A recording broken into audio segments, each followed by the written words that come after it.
Alright, so we got the front all cut and clearanced for the most part.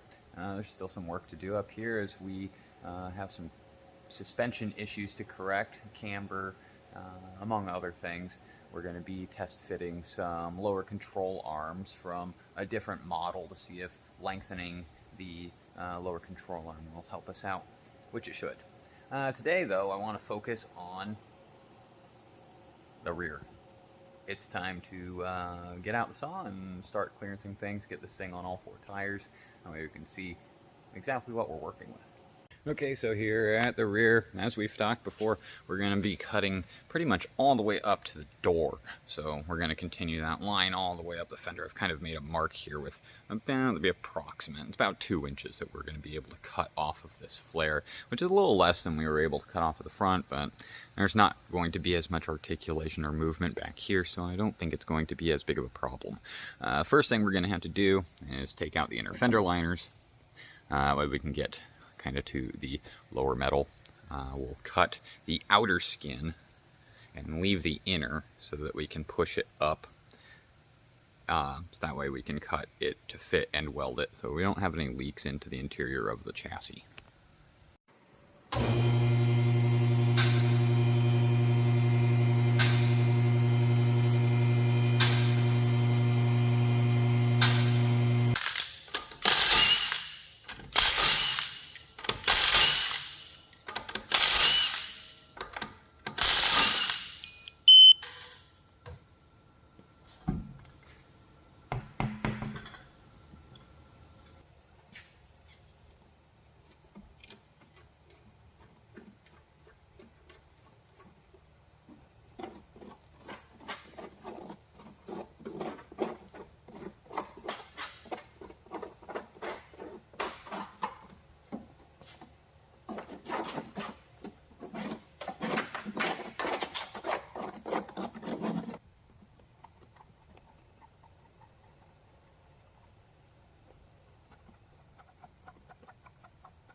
Alright, now that we got the inner fender liner removed and down to just metal up in here, and kind of see what we gotta accomplish.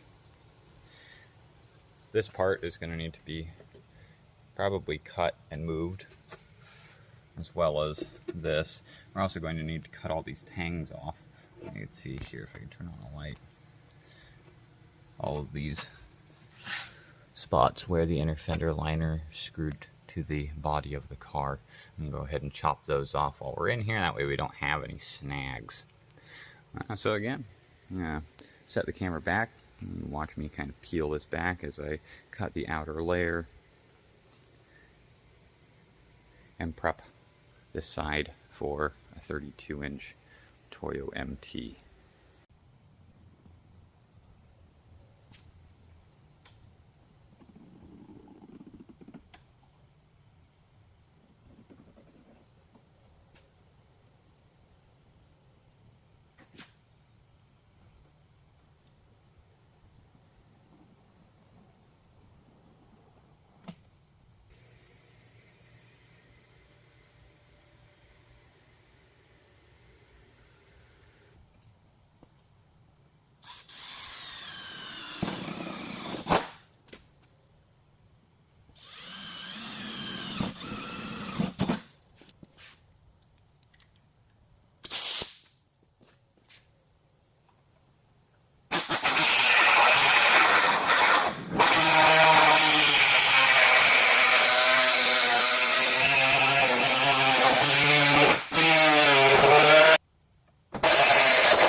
guys got me. Safety glasses are a good idea.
Alright, so here you can see you got the outer layer cut all the way through.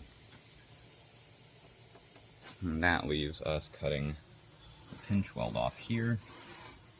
That way we can finish removing the whole outer layer.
Alright, so we got the outer layer cut off. You can see here at our new body line. And with the inner fender, I've notched it in several places. That's so that I can fold these all up and over and bend the inner fender up to where it meets the outer body. That way we can weld it up and there won't be any leaks inside.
Alright, now you can see I've bent up the inner fender to match up with the outer. So I'll cut all these tabs off and then I'll get this all ground down. And we're about ready to test fit our tire.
Alright, here we are with our roughed in cut.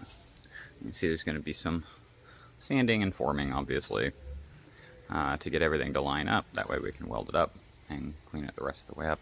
I'm going to hit this with a sander here in a little bit, but let's go ahead and get our tire test fitted and see what this thing looks on the ground. I'm going to go ahead and knock out the other side, and we'll see what it looks like on the ground.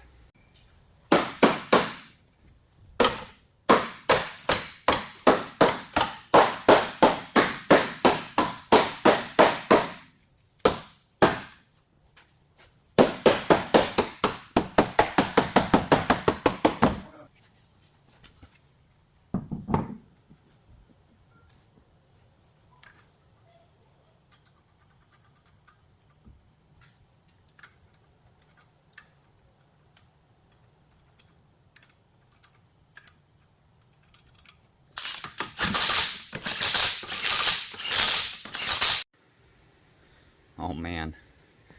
Alright, you can say it. You can admit, you didn't think we were going to fit a 32-inch tire on a Mazda 6.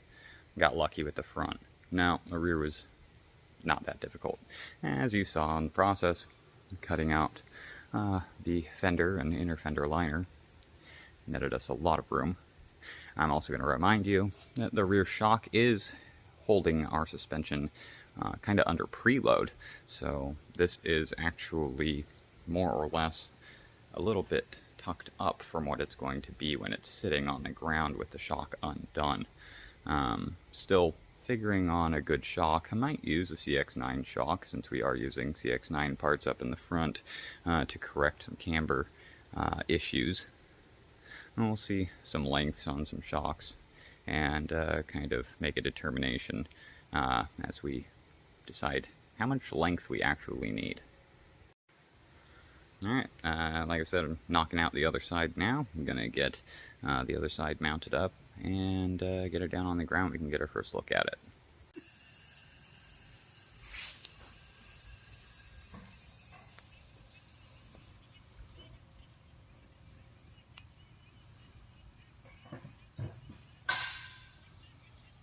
So this is all we have for today. We got the car down on the ground, finally, on 4 32-inch Toyo MTs.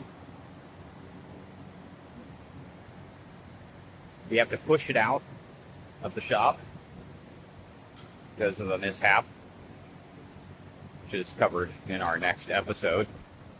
You can see here in the driver's front, the camber is pretty extreme. On the passenger side, camber's not nearly as bad, and that's because I've adapted a CX9 lower control arm. As part of our next episode, of course. I'm going to give you a little bit of a sneak peek, though.